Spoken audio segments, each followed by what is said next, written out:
Hymns, Prayers, and Invitations. The latest album from Rick Lee James has garnered praise from CCM Magazine, Worship Leader Magazine, UTR Media, and more. Featuring the new holiday favorite, Advent Hymn, Watching, Waiting, Longing. Hymns, Prayers, and Invitations is a refreshing soundtrack for your busy Christmas season. Listen to Hymns, Prayers, and Invitations by Rick Lee James on Spotify today. Today's podcast is brought to you by Audible. Get a free audiobook download and 30-day free trial at audibletrial.com/voicesinmyhead. That's audibletrial.com/voicesinmyhead. Over 180,000 titles to choose from for your iPhone, Android, Kindle, or MP3 player. That's audibletrial.com/voicesinmyhead. Give it a try today.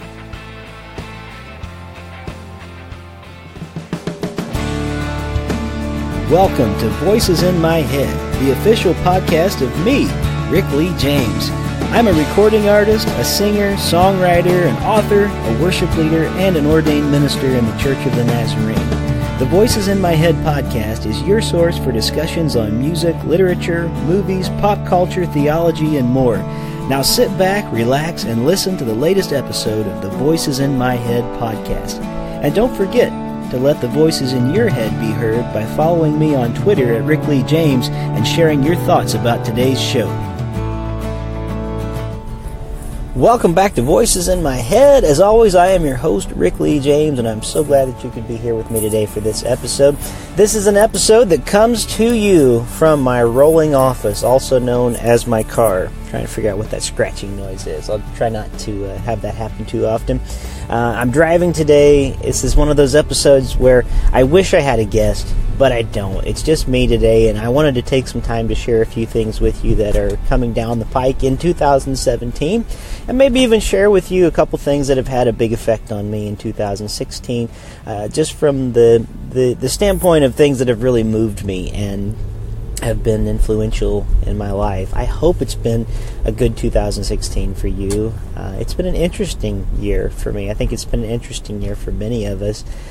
For me, in many ways, it's been a milestone sort of a year career-wise with music. There's just been a lot happening for me, a lot of really amazing things that I'm so grateful to God and so grateful to everyone who's been so supportive of my music, coming along with me on this journey. So it's been a really great thing. So right now, I'm looking at 2017 with all that's happened up till this point, everything from being featured in numerous places like Worship Leader Magazine and CCM Magazine and CCLI and a number of other places, getting radio opportunity to be able to not only have my music played in some places, but being invited to do some guest hosting and things like that on other shows.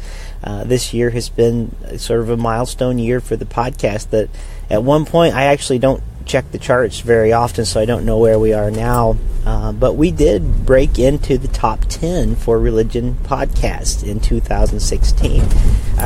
I keep saying 2016, don't I? It's 2017. See, I'm a year behind. That's how far I am off. In 2017, we broke into the top 10 for religious podcasts, and at one point we even, I think the highest we got, somebody told me, I think they saw us up around number 4, which is just incredible because there's so many really good shows out there. So I'm so grateful that we had that in 2017, not 2016. But it really, we saw our numbers grow as far as this podcast go. We've got a lot more listeners every week than we did. I used to have a longing that we'd be able to get the message of this podcast out to more and more people, and to be able to, through this podcast, find a way to share music in a deeper and more meaningful way, and some of the different creative things that we have going on with Voices in My Head Productions. And it happened this year, a lot bigger than it had before in the past. And at one point, I think we were I haven't checked downloads in a while, but I think we were getting close to 1,000 downloads a week, which was pretty great for me. I've never had that before, so that's been really wonderful. And we had some wonderful guests this year on the Voices in My Head podcast, and I've been trying to relive those things through Facebook. I'll post some things each day leading up to New Year's Day, but just different things that to me have been special, like having Stephen Tobolowsky on the podcast. That is, to this day, probably my very favorite episode that I've ever done. Not for any other reason than the conversation that we had. If you don't know who Stephen Tobolowsky is and you haven't heard that episode, if you've seen the movie Groundhog Day, the Ned Ryerson in that film, who, Needlehead Ned the Head, Ned, he's like the most annoying character in that movie. And he actually, I think, won an award that year for portraying as Best Supporting Actor one of the most annoying characters on film. But he's in that classic movie with Bill Murray. And he is just an amazing character actor. He's been in so many movies and TV shows and has a wonderful podcast himself, has become a really good writer. And we had him on the show to talk about his book, My Adventures with God, and just to hear the things that God is doing in his life and has done in his life, and the way that even in the present, as he is still seeking to find out what it means to follow God, the way God is still moving. And I really felt like we not only had an interview, but I felt like we had some really God moments. I like to call them God moments on the show, where both of us were sort of overcome in the moment and feeling that there was the presence of the divine with us in our conversation. So that was a really important moment for me this year. Also, it was great to have Shane Claiborne as a guest, and I think it was around the time that Shane was on that our numbers really started skyrocketing on the Voices in My Head podcast. Shane is an amazing minister of the gospel who has a unique way of sharing the gospel and helping us get back to the roots of what the gospel really is and what it means for the gospel to be lived out in its social political context, that we love Jesus and we show it by the way that we live in our lives. It's not just about avoiding bad movies and not saying bad words and things. It's about actually living the gospel. For too long, I think we have made just Christianity a list of rules instead of being the actual people of God in the world, that our love for Jesus compels us to do work in the world, that our love of Jesus compels us to be peacemakers in the world. So that was a really wonderful thing to have Shane on the show. And on that show, we talked about Shane's friendship with Rich Mullins.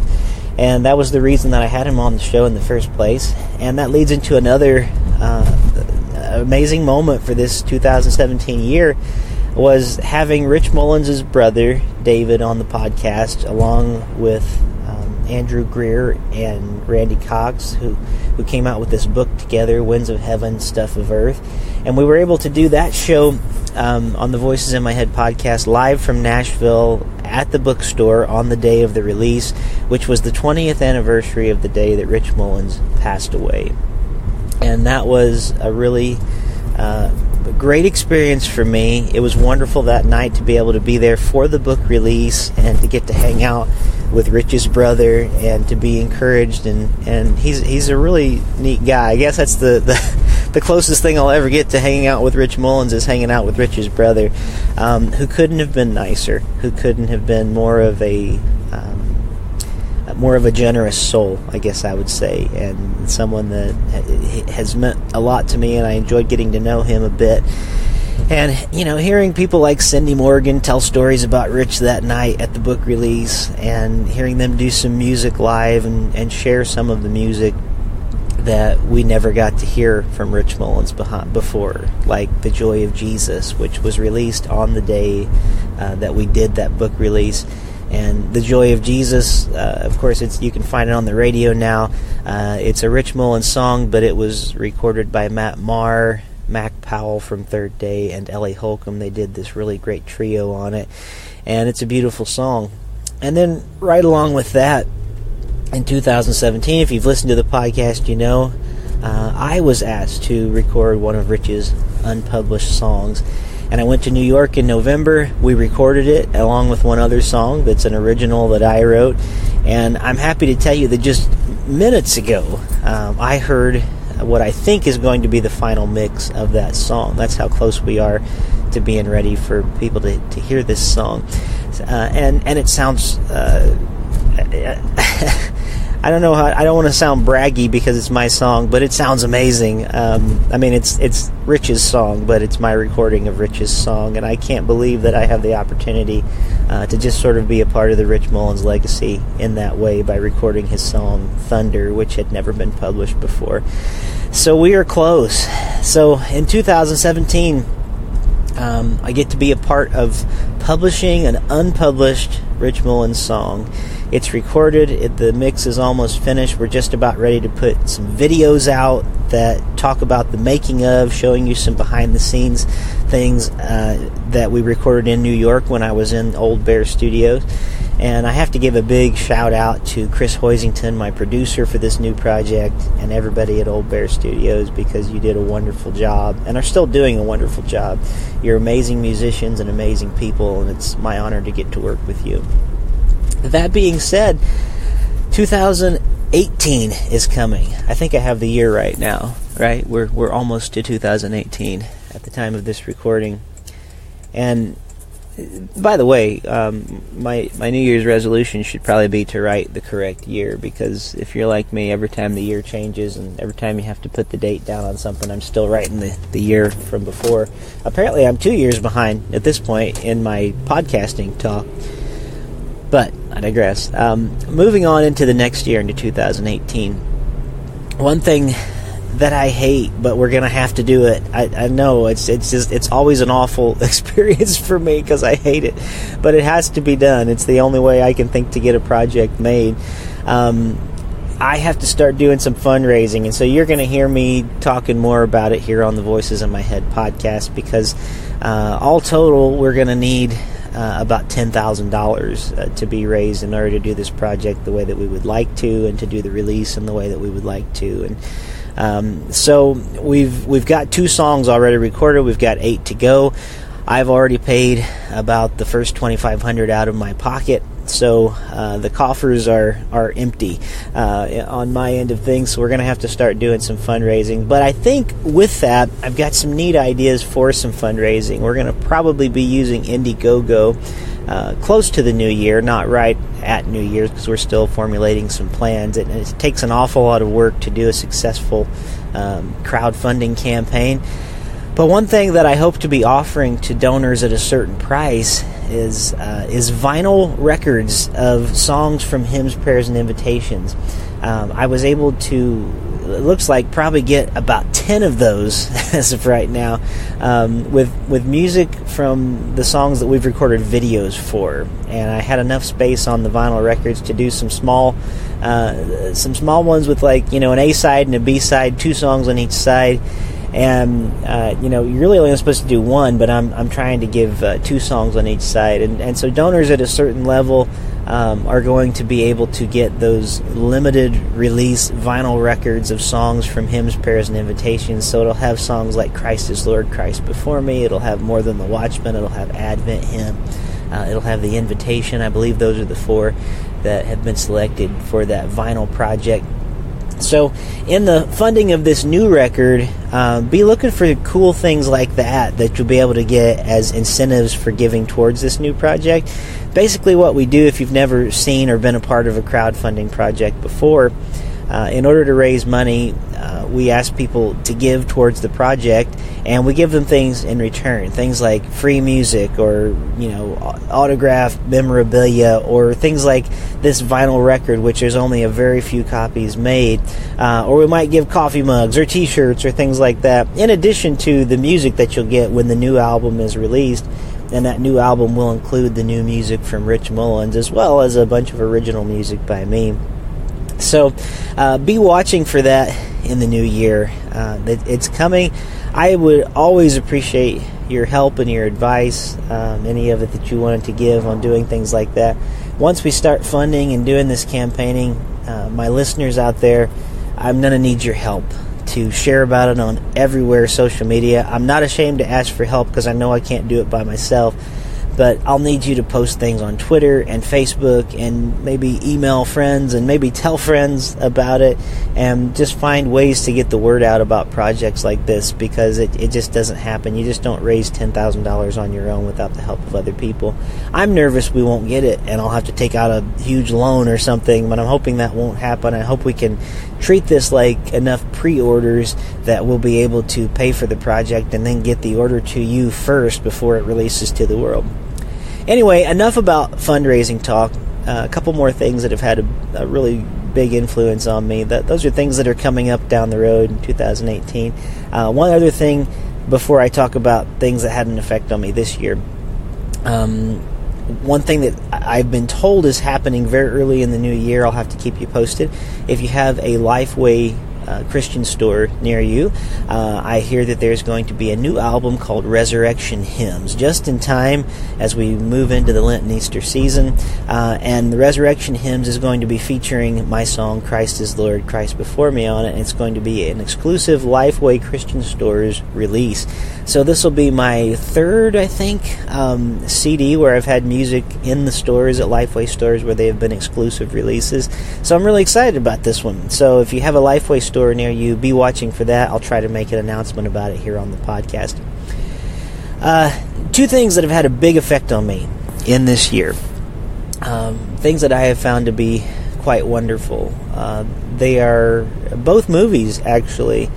One is a book that I read first, and then I saw the movie afterwards, and I thought the movie was excellent. I thought the book was even better.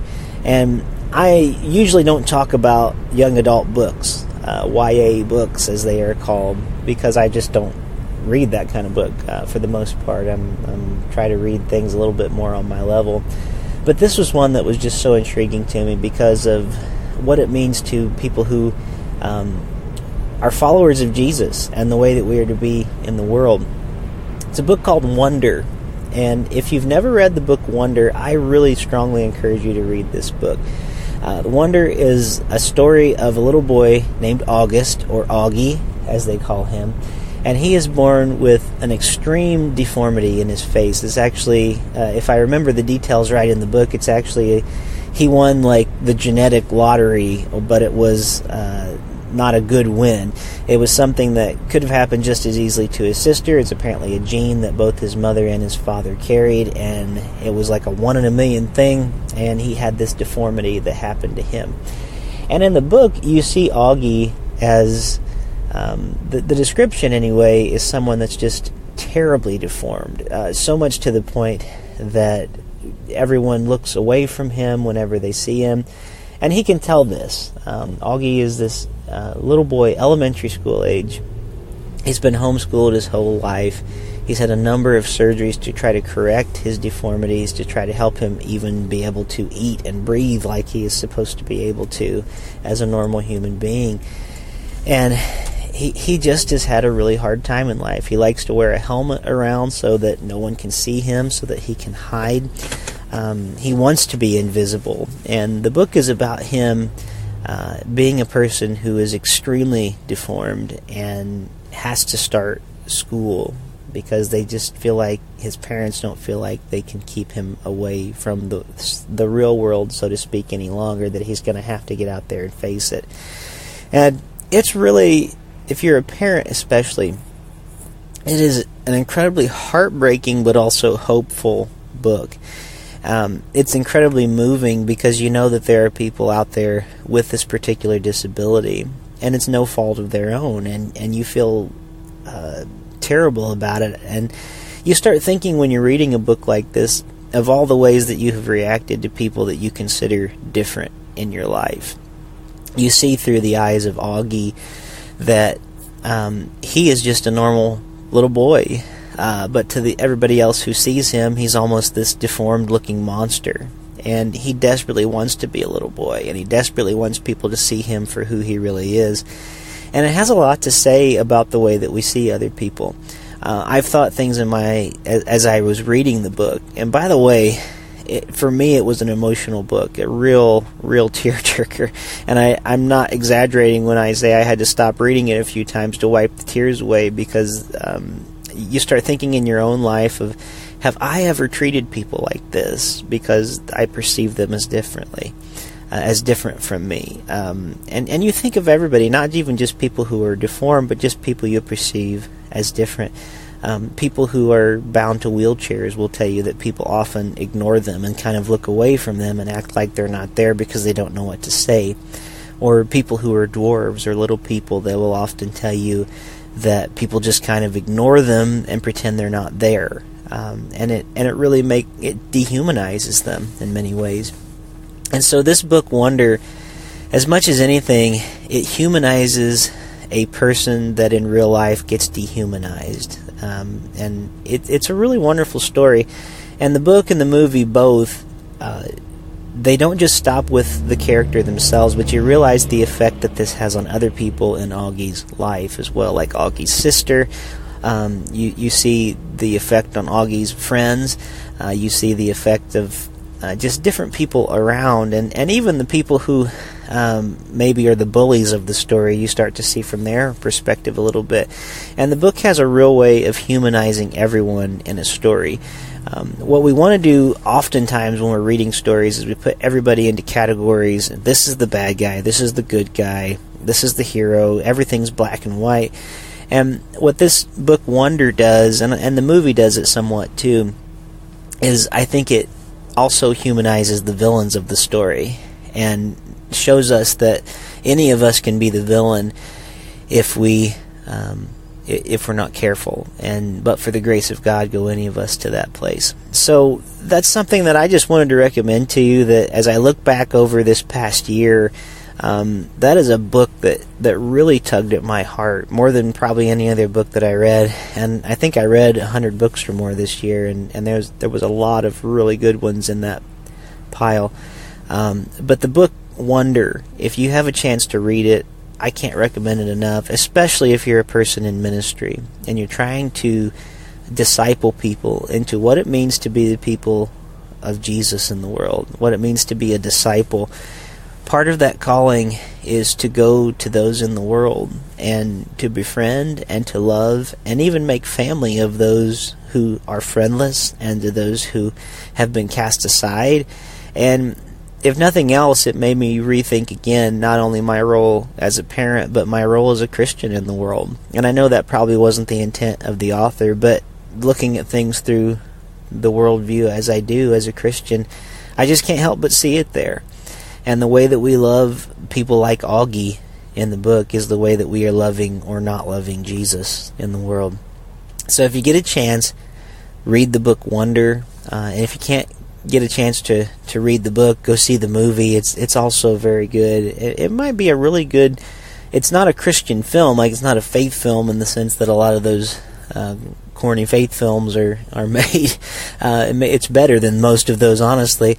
But it maybe would be a night that, your church, if you could get the licensing, maybe you could do it and have a discussion afterwards, and have your children and your teens and your adults together, because it really is sort of an all-ages movie where they could come together and discuss these things and ask how in your community you could be people who are loving like Jesus, and how you could reach out and make people who are left to the sideline because the world has just left them there, how we can love them more. So Wonder, that was one thing. The other thing which I really liked, I saw it for a second time last night. It's not a book that I'm aware of. It may be a book, but I haven't read it. But there was a movie that I think is probably the best movie I personally have seen in 2017. And no, it wasn't Justice League. I know a lot of you don't like that movie, but I did. No, it wasn't Star Wars. I know a lot of you like that movie. I didn't. That's all right. The new Star Wars, Last Jedi. No, it wasn't anything like that.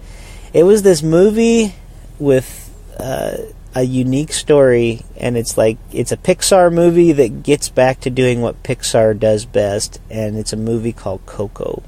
C-O-C-O. I loved the movie Coco. And for many reasons. Over the last couple of years, we have been dealing with a lot of loss in our family, everything from losing grandpas and grandmas to my wife and I losing 3 babies through miscarriages. And I got to take my wife to see it. The first time I saw it, I took my son to see it last night. My son and my wife, all of us went, and we had sort of a Christmassy fun night out together. We went to see a movie and had dinner and all that. The movie has a really unique way of looking at the afterlife. I'm not saying that it's like a Christian worldview or anything like that. It's just a good, unique take on it. And it deals with the Day of the Dead in Mexico, which made me think, like, wow, that would really be something that I'd like to celebrate. Because, as my wife said when we watched it after it was over, she said, in our culture, we just want to ignore death. We don't want to talk about it. And the movie really embraces death. Not that it thinks death is a wonderful thing, but it embraces death as in a way that it shows it as a real part of life. And it embraces it in a way that we not forget those who have gone before us. I kept thinking of All Saints' Day in many ways, how, that tradition that gets celebrated on All Saints' Days around Halloween, where we remember the saints who have gone before us. And that's really what this movie is about in many ways. The people that we choose to remember or not to remember, and the way that their memory lives on, and maybe what they're doing in the afterlife, so to speak. Now, all of that, the movie doesn't even pretend to be a theological work or make any of those statements, but the movie has very strong implications for the way that we remember the dead, for the way that we tell the stories about those who have gone before us, the way that we hold on to them and embrace them, and even the ways that we keep them alive in our own hearts. And the music is wonderful. There's a song that I'm just in love with. I keep even bringing it up on iTunes, called Remember Me. And I think of that song whenever I have to be out of town and away from my son, even if it's just overnight. It's a really beautiful song about us being present for those that we're not with, and the way that we keep other people in our hearts. And I just found it to be a very touching movie that has a lot to say. And I think if you go into it expecting a goofy cartoon, I mean, there's a little bit of that in it, and it is funny, and you do laugh at points, but it's a much deeper and much richer film than just a cartoon. Cartoons sometimes get a bad rap, or animated films get a bad rap, because they think they're just for children. I would say in many ways this is a movie that's much more for the adults than it is for children. And I'll tell you the thing that I find most refreshing about this movie, and most unique about it.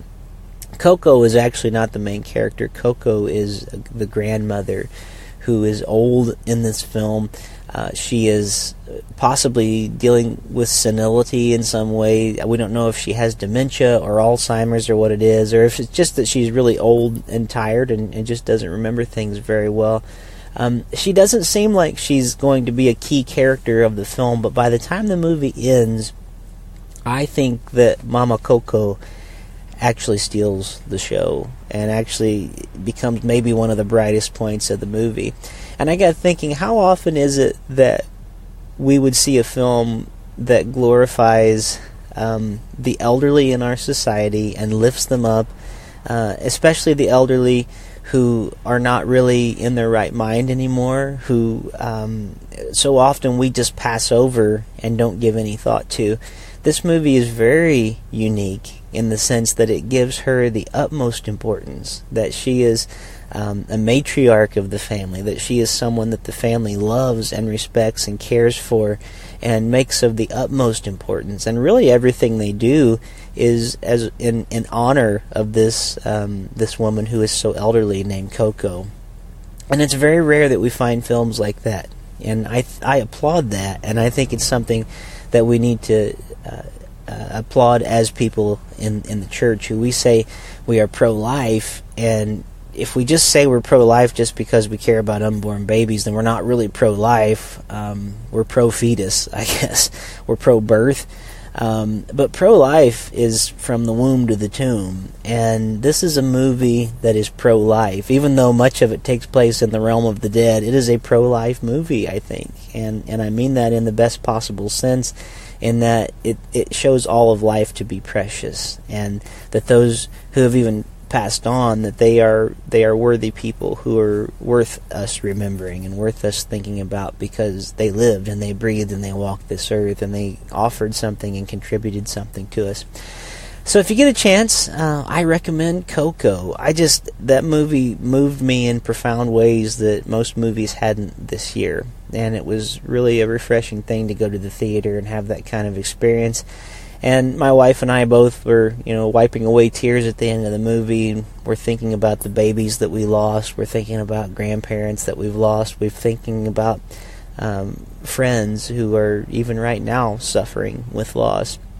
And I think a film like this helps us have those conversations. So I recommend Coco this year as 2017 is coming to a close. Looking forward to what 2018 has. Well, I'm going to go ahead and end the podcast right here, at least from my talking standpoint, because I have arrived at my destination and I want to get this out before the new year arrives. So I'm going to go ahead and wish you guys a very happy new year. I hope it is a really wonderful 2018 for you.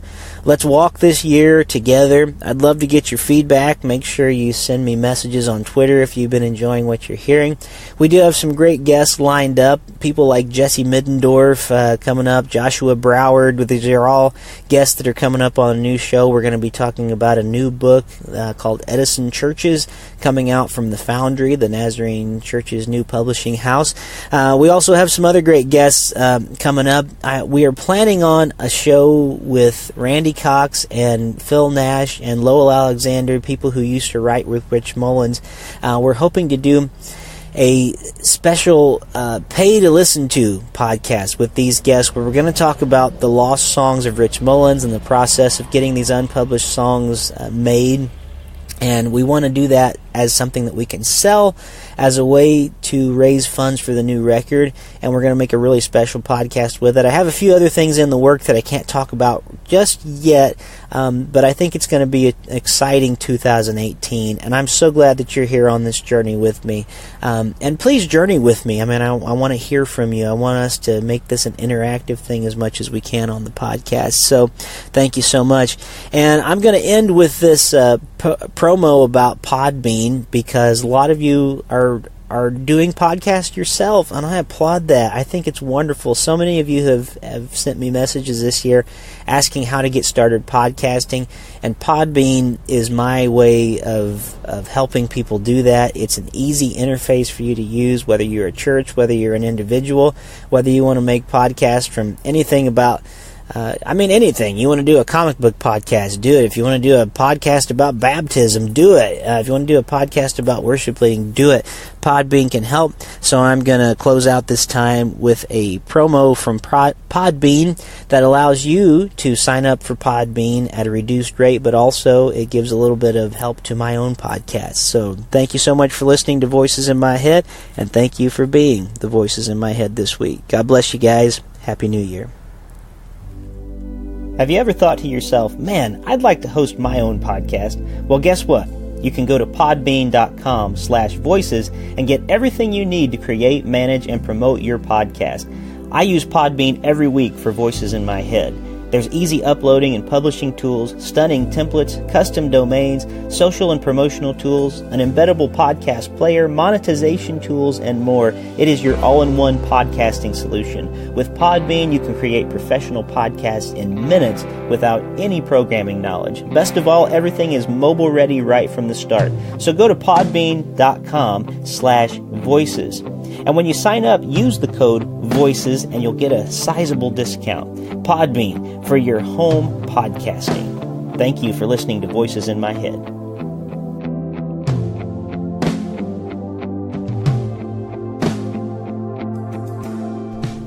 Thank you for joining me here this week on the Voices in My Head podcast. I hope you'll visit me on my website at rickleejames.com, follow me on Twitter at rickleejames, like my artist page on Facebook at facebook.com/rickleejames, and keep up to date on what I'm writing at my author page on amazon.com. Make sure to follow my calendar on the website, and if you would like to have me come to your town to do a concert, a speaking engagement, or a book event, you can book me through my website by clicking on the link for Pair Booking Agency. That's P-A-R-E Booking. And finally, it would mean the world to me if you were to leave me a review of this podcast on iTunes. The more positive reviews that we receive, the more visible this podcast is on the internet. And now the benediction. May the God of peace, who raised Christ from the dead, strengthen your inner being for every good work.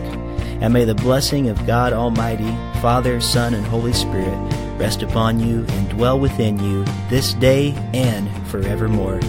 Amen.